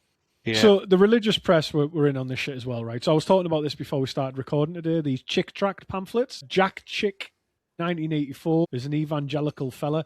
I once went to an evangelical church sermon thing by accident. It was a kid's christening, but they just lumped it in with a regular church session, and we left as quick as we could. It was fucking horrible. Evangelical is not for me. It's far too pushy and fire and brimstone kind of... Yeah. He's scared of Jesus type shit. It's horrible. But his publishing house released Dark Dungeons, which I think is the Tom Hanks thing, which is a comic book portraying D&D as a genuine cult recruiting tool that teaches players real witchcraft and leads them directly to demon worship and suicide. And it became one of the most distributed pieces of anti-D&D material in America, which is just... So carrying on from this, we keep going. We keep going. In 1985, 60 Minutes, Ed Bradley had a segment where he stated that D&D had been connected to a number of suicides and murders. Wrong. He featured interviews with Gary Gygax, Patricia Pulling herself off, and Thomas Radecki of the National Coalition of TV Violence. What the fuck? But TSR sent designers out to do media stuff in response. So one of the designers, Frank Metzner, we discussed him earlier, he became a public spokesperson. He appeared on television going head-to-head with critics, arguing that opponents feared the game simply because it was the only thing they didn't understand in their children's lives, which kind of, Ian said, mother knows best except, what the fuck her son was doing. Mm-hmm. But this panic had a real effect on what TSR was willing to publish. Like I mentioned, right? Taking away the references to devils, demons, taking away the assassin class and renaming stuff. Like it was just... So the second edition was actually shaped far more around not triggering the panic further. But ironically, it was fantastic for D&D because it was like free fucking publicity. Yeah. Which is amazing. Any publicity is good publicity. Yeah, exactly. Like by the 1990s, the panic began losing its credibility. The cases collapsed. The Department of Justice stated there'd never been evidence of satanic ritual abuse. Geraldo Rivera, or Geraldo, who previously claimed over 1 million Satanists were operating across the country, issued a public apology in 1995. Sorry. Yeah, often wrong, Geraldo Rivera. Yeah, by 2016, the New York Times reported the moral panic over D&D had fully subsided, as parental advisories had just shifted to video games instead. Coincidentally, we know that Critical Role started in 2015, started to get really popular. So, yeah, but the longer shadow of the satanic panic, it was mad shit, and the fears of ritual abuse and occult conspiracies is still around, including things like QAnon, Pizzagate, all that type of stuff. Like so who knows? Yeah. So that is the satanic panic in D&D, and that shaped up until about the 90s about things that was going on, and it's just it's mental. And of course, I would like to talk more about the Tom Hanks thing, but we don't have all the time in the world. Like, Ian, is there anything you want to mention about that stellar piece of film? I've literally just pulled it up on Wikipedia. It's called Mazes and Monsters, released in 1982. It was a made-for-television film, and it shows. and it was based upon a book, also called Mazes and Monsters. There's no obvious quick synopsis, so I'm not going to bother. It's just if you can watch it, do. It's Tom Hanks's. I think it's his first ever appearance on screen, and it is crazy because like I think someone dies and he thinks he can bring them back, and it's fucking wildly shit. Yeah, it's so weird. But yeah, so we'll cover. So now we move on to the decline and acquisition of D&D from 1989 to 2000. So the second edition comes out in 1989, which we covered. But then in the mid 1990s, TSR becomes deeply unprofitable. There was catastrophic overproduction. It was publishing without knowing what the customers want. They were also doing things that backfire. Like, for example, they have a failed card game called Spellfire. There was a Random House Publishing that left them unable to recover unsold stock. And they had a massive amount of debt, due in part to doing things like dredging up fucking ships. What? Yeah, at one point, TSR spent, I think, like $1.8 million bringing up an 18th century shipwreck. Don't know why. I have no idea why. But their printer refused to actually print any more of their products until debts were settled. So TSR laid off 30 staff in December 1996. This was just when in 1997, they were sold to Wizards of the Coast because Gary Gygax himself had been exited from the company in 1985 when we talked about when she was like, he was politicked out of the company. And then Wizards of the Coast takes over in 1997 on the 10th of April. And at the CEO at the time, I don't know if he still is, Peter Adkinson, had long dreamed of owning D&D, so it seems like it might be a good place to have them. Wizards settled TSR's debt. They took on many of the TSR staff, and they set about relaunching the franchise. And in 2000, TSR was dropped. The name was dropped, and we know the name would go on to lapse in 2004 and then be re-registered again in 2011. Hasbro then bought Wizards of the Coast in 1999 for approximately $325 million, absorbing D&D into one of the world's largest toy and game conglomerates. In the 90s, they had some other competitors. Two, the main ones, Vampire the Masquerade, which is for goths, and World of Darkness, which is for furry goths. Two excellent games, and they're both still alive and well today. Vampire the Masquerade is one of my favourite old video games. So it's so good, and it's a TTRPG that's still played now. Sexy vampires, inspired a little bit by Call of Cthulhu, or like the that type of dice and that type of dice use, but it's set in a gothic punk modern world.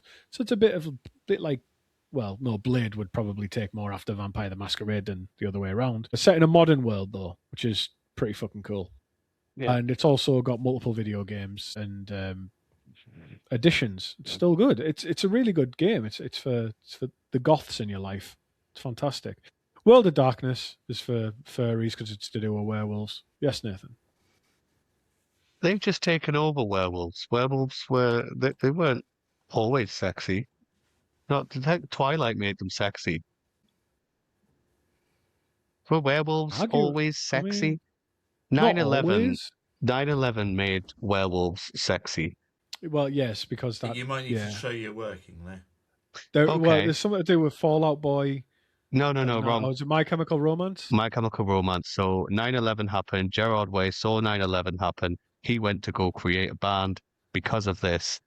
And Twilight was directly written through inspiration from My Chemical Romance's songs. Therefore, 9/11 made werewolves sexy. Thank you for showing you're working at the very least. Yeah. I came ready. Yeah. Thanks, Bin Laden. He doesn't get enough credit nowadays. Yeah, Bin Laden for making... Well, to be fair, it was a 50-50 effort with him and George Bush.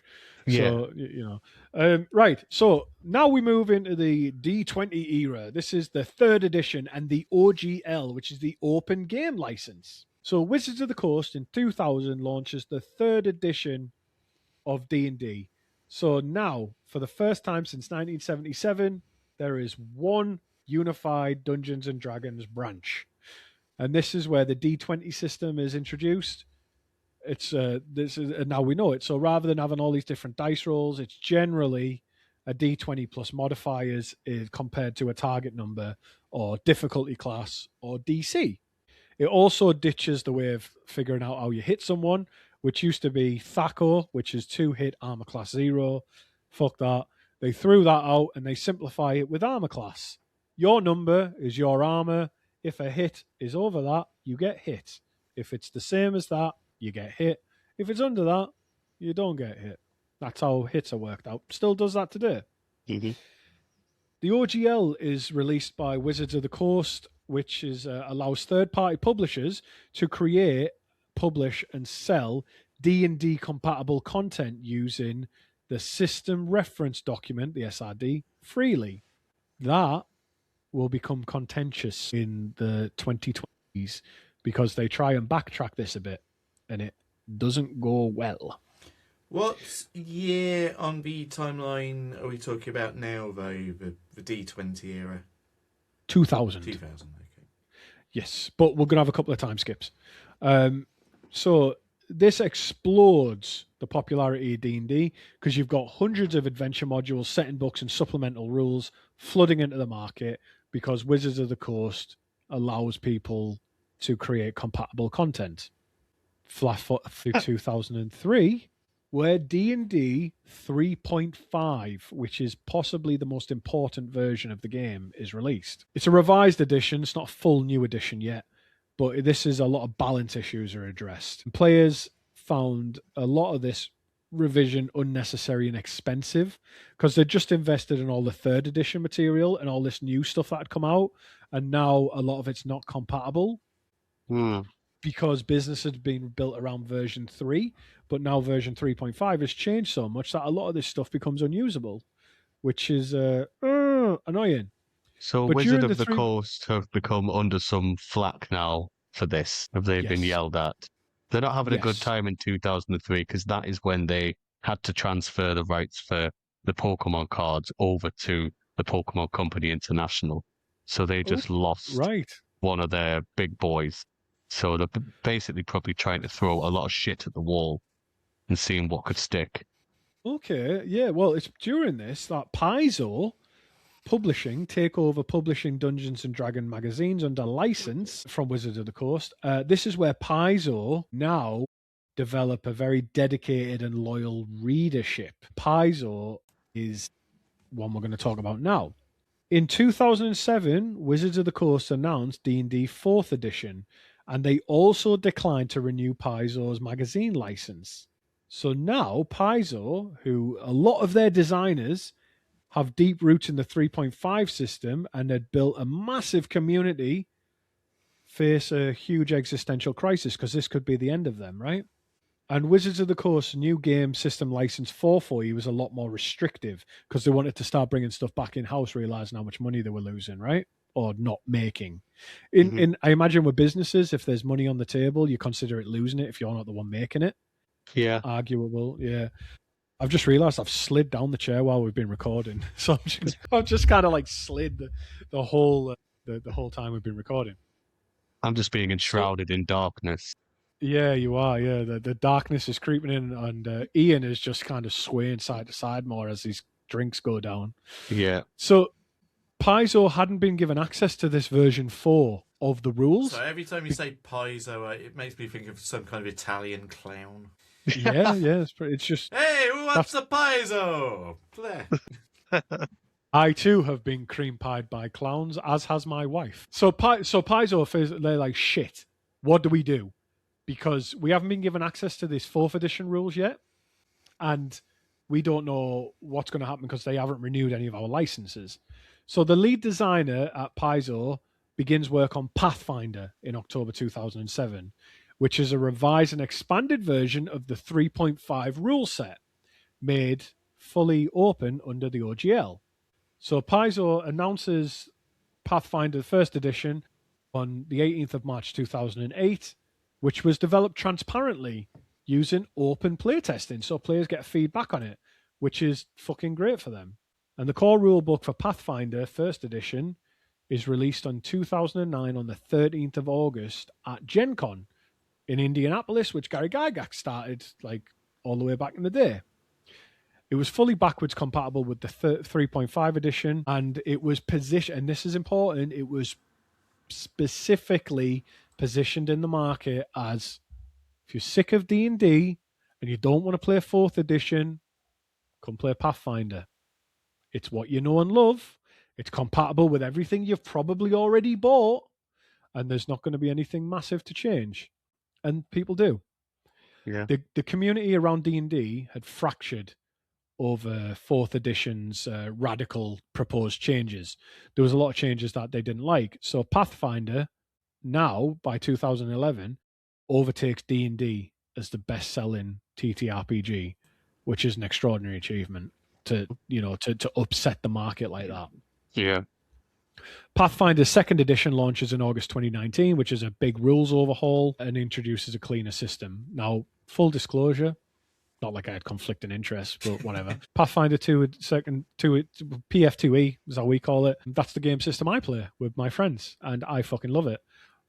I've played D&D, and I've played Pathfinder, and I find Pathfinder the much easier one to deal with and play, a much better game overall. So 4th edition, 2008 to 2014, it's shit. It's shit. Why is it It's shit? fucked. It's shit. It tries to be too much like a video game. Right. It tries to copy World of Warcraft. It tries to follow that. Yeah, combat encounters were fucked up. Like, they use powers instead of spells, and each class at every level has different powers rather than things that can... It's the lowest selling D&D edition. It's shit. I don't want to talk about it. Let's not. Shite. Let's not. Let's Shite. just say it's shit, and we'll just leave it at that. 5th edition comes along in 2014. 5th edition's mint. What does it change to make it that much better? We're not talking about it. 5th edition is simpler than 3.5, but more flexible than 4th edition and more accessible to new players. Thanks, Nathan. Sorry. Wow. It's dark. It must be bedtime. It's dark now. That's how it works. So 5e was designed to reunite a fragmented player base, and it does that. It's really good. They also bring a lot of the publishing back in house. So you'll see behind me, I've got a book called Curse of Strahd, widely considered possibly the best D&D campaign. Unbelievable, and that's 5th edition. It's class. Based in the Ravenloft setting, which is the goth horror setting. It's unreal. The 5e catches the cultural moment because Critical Role launches in March 2015, which is a weekly live stream of Dungeons and Dragons with professional voice actors. Yeah. And by 2017, it's drawn in millions of viewers. Stranger Things names all its villains after D&D monsters. And search traffic for D&D 5th edition goes up 600% when Stranger Things Season 4 drops in 2022. And the D&D starter set, which at the time I think was Minds of Fandelver, which is the one I got, sees a 250% sales boost in the weeks after the first Stranger Things episode airs. Wow. So 5e is going good. Like, it's good. Then in 2023, January 2023, we see the small guys win again a little bit. You don't often see that. A leaked draft of the new Open Games license, OGL 1.1, was leaked, and it shows that Wizard of the Coast intended to revoke the original Open Games license, under which the entire third-party D&D ecosystem had operated since the year 2000, and they wanted to replace it with terms, and this is fucked, that include a 25% royalty on revenue above 750 grand per year, and a right for Wizards of the Coast to use any third-party content for any purpose, and it would also apply restrictions on virtual tabletop software. So it would massively hamstring the D&D community. And I think there's been a couple of software things that have tried this as well. Like Oracle wanted to do that as well, and I think it might have been the Unreal game engine wanted to do the same, where if you start to make a certain amount of money, they try.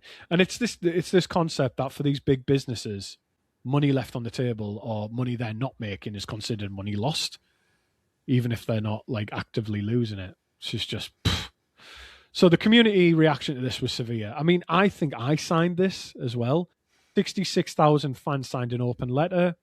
Tens of thousands of people cancelled their D&D Beyond subscriptions, which was their marketplace, tabletop, all of these tools. I cancelled mine over it as well. Many publishers, including Paizo, Kobold Press, Chaosium, and Legendary Games, started developing their alternative open licenses.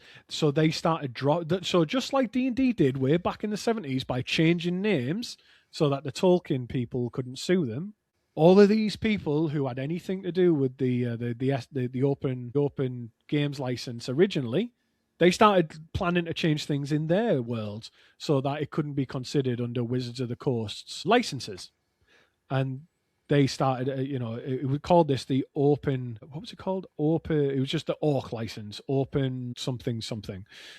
Instead of the OGL, it was going to be called the ORC license. And then Wizards of the Coast, at the end of January, this was at the beginning of January, by the 13th of January, they issued a mea culpa. My bad. They said, it's clear from the reaction that we rolled, it's clear from the reaction to this that we rolled a 1. Which is a bit ha-ha. Yeah, they then tried to revise it twice more to kind of get some kind of middle ground, but just gave up. On the 27th of January, they said, fuck this, we'll just give up. Right, we're not going to revise it anymore. They're not going to do a new OGL, and instead they just did a 5e system reference document, 5.1, which just said, this is an irrevocable Creative Commons license. So like they were so worried about losing the goodwill that they made an irrevocable permanent concession that can't be walked back, that this is under the Creative Commons. Like anybody could use this, which is like, wow. Like when was the last time a company did that? Like, that's pretty fucking crazy. But we get to the end of it now. Like we're at modern day. Wizards of the Coast now in 2024, like they did a revision kind of 5e, maintaining backwards compatibility with all the old 5e content rather than like full new rules. It was just like, if you want to use these new rules going forward and it's backwards compatible with everything else you've got, they didn't want to make the mistake of people thinking they had to like change things or buy new things. They didn't want to make that mistake again.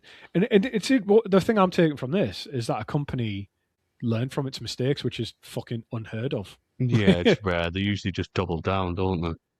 Yeah, and it worked for them because in Q3 2025, they said they were off to the strongest ever start for D&D books when they released this revision. And virtual tabletop traffic was up 50% following the launch of this. So it's pretty amazing. So D&D today, it remains the most dominant force in TTRPGs by a big margin. It's estimated at about 50% or more of hobby store RPG sales by dollar values, and all that it's really done is it's still got its domination, but we've just diversified and there's more games being played. So after the OGL crisis, other games like Pathfinder, Call of Cthulhu, Daggerheart, which was Critical Role's new system, like that's the one they made. They all just Cyberpunk, World of Darkness, Starfinder, they've all now just got loads of other players who might play multiple games, and one of them might still be D&D. So it's in a case where like diversity is better for everyone here. And that is really where we're at now with D&D. Pathfinder, still as popular as ever. It's unbelievable. Call of Cthulhu, going strong as fuck. Vampire the Masquerade. Cyberpunk, that's going really good as well. 2077 did loads for that. Yeah. There was versions before that, obviously, because Cyberpunk 2077 is based on the RPG games, but they did a new version to release alongside 2077, and it's a top 5 game consistently. So it's going really good. And that is where it really brings us today, is that D&D is on top of the world almost in terms of TTRPGs, but everybody else is having a good time as well. It's in the zeitgeist still. D&D is everywhere, Yeah. and that brings us on well, if you take the North American indigenous dice, that brings us on our 13,000 year journey from playing binary lots for games of chance and divination to pretending to be a vampire so you can fuck a werewolf if you want, or face down an eldritch being, or stab a goblin If you want. if you want to. It's all about consent. It is, and that is a big thing at tables nowadays. Actually, it is. But yeah, that's the history of Dungeons and Dragons, more Wow. generally tabletop role playing games, and that is the story of Hideo Kojima's next project, which is charting out what the fuck happens with TSR, because that's fucking crazy. I'd be surprised if Ernie Gygax isn't dead, and I wouldn't be surprised if he's just faked his death. He might do. Yeah, but You come back as a cyborg. yeah, that's it, boys. I mean, what do we think of that? Well, that was it's a lot of information. I think I should definitely try and get more involved in D&D now. I would like to.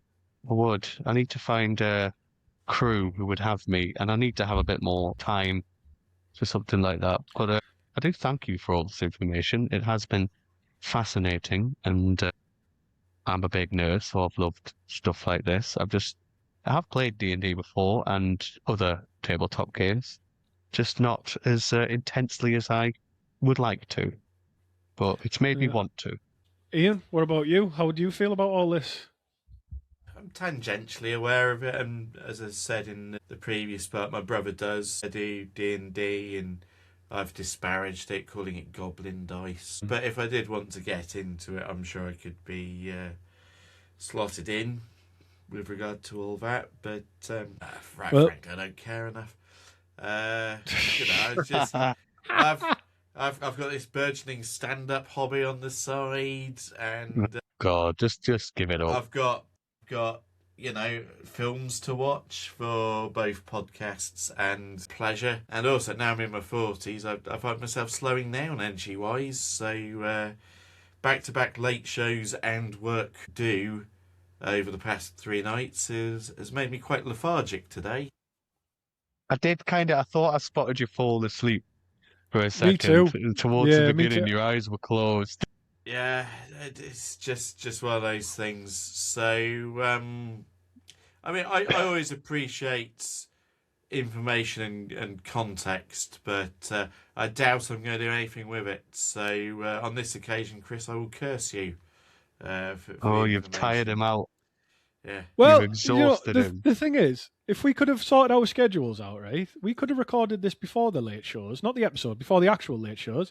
You could have been in that tavern last night. You could have picked the biggest tittied, red-haired bar wench, and you could have told her all about the history of dice, and she'd have been fondling your dice before the end of the fucking sentence. No, I think it would just be that meme where the girl stood there with a drink looking upset, and the guy's next to her talking quite a lot. I think that's what it would be, yeah.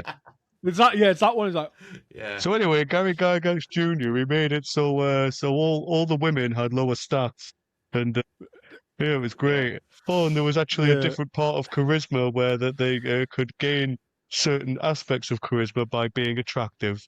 All right, cheers, mate. It's a harrowing throwback to my actual 20s. well, Nathan's just mentioned that. Did you read up about this before you mentioned that?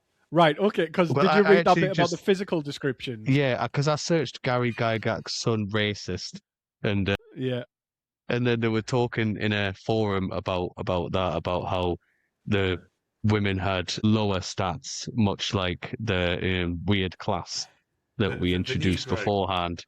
That's the one. I've already said it once today. I ain't saying it twice. So, that was my turn, it's fucked. I suppose.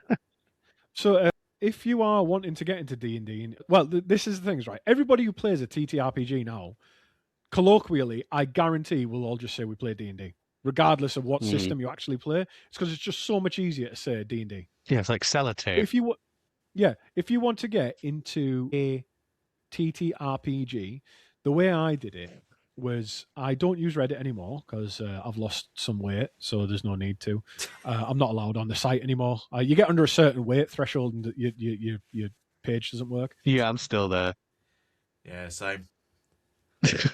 So, but there is there's r/LFG, looking for group, which is where you can find a group. Now, I originally found my original D&D group there, and then one person came along, Becca, who is our forever DM, and she brought her girlfriend, Elise, and we've been playing, and then we were joined by another guy called Ace, and then there was the other people we were playing with, and we kind of just like weeded them out, and it just us four played together, and we've been like that for like nearly 7 years now. So r/LFG can work because you can post like your criteria. Like you have people who like they have massively long descriptions about like no ableism, no transphobia, blah blah.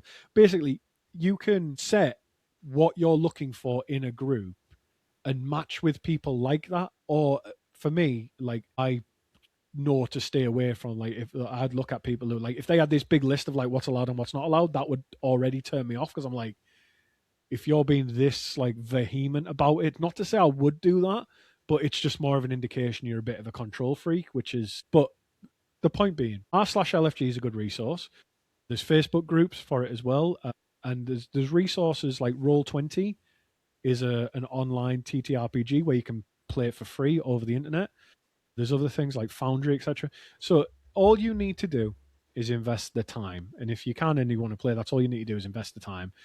Talk to the people, speak to them over Discord.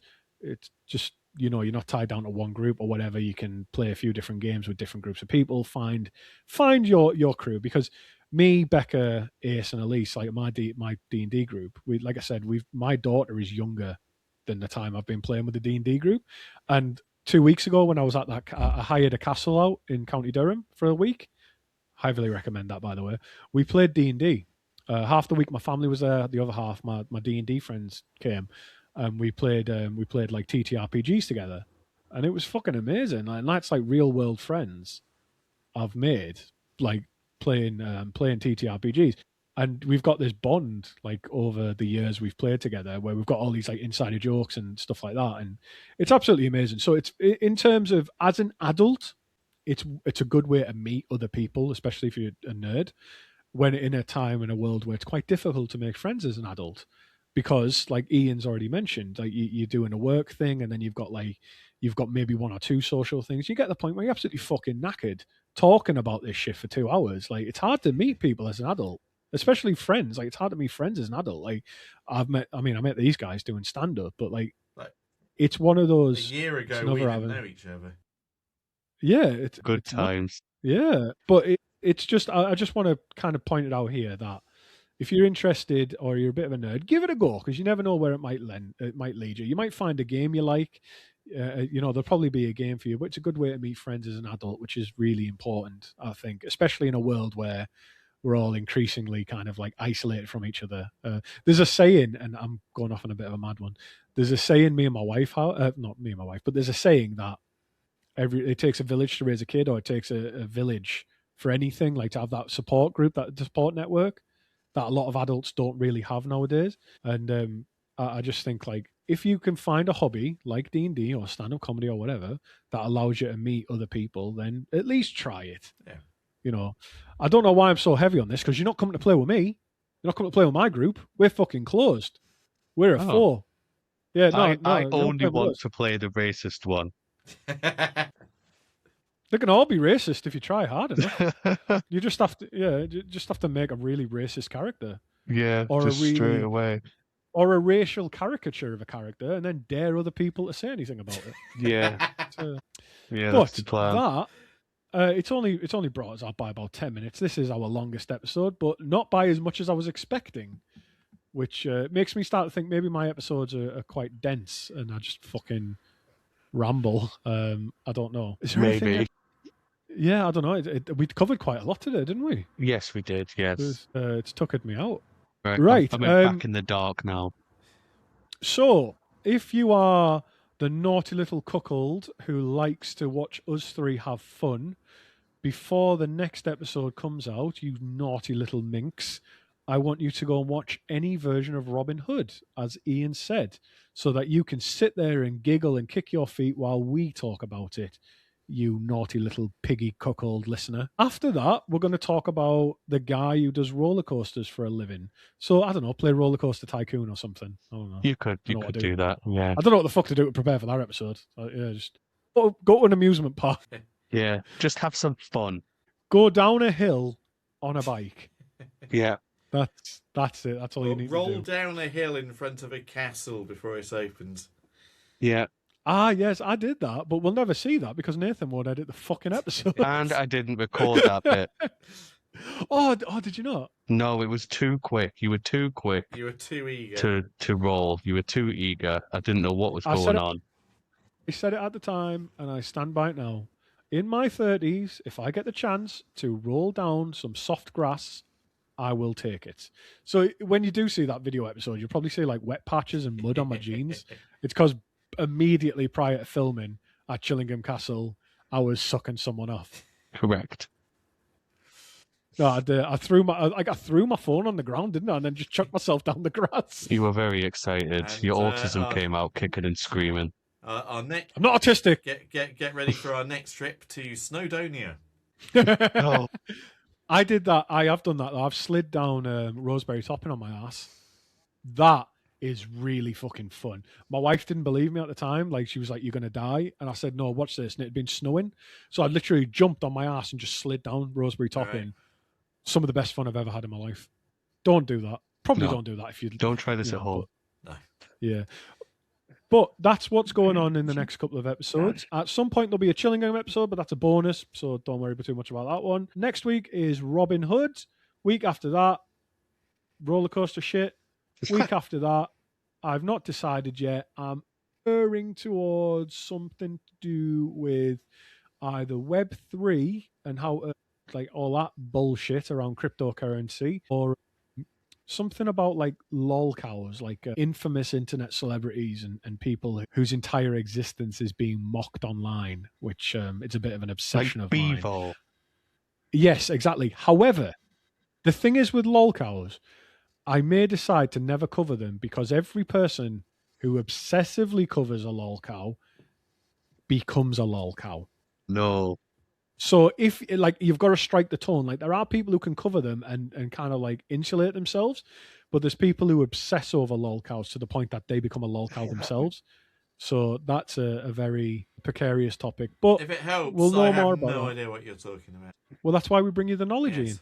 Ian. That's the point of it. But I think that is where we'll leave it today. So yes. Thank you so much for listening. Remember, your gran has had sex. So that is a bye from me, Chris. Bye from me, Ian. She has. She's being fingered as well. Goodbye from me, also Ian. Bye. Bye.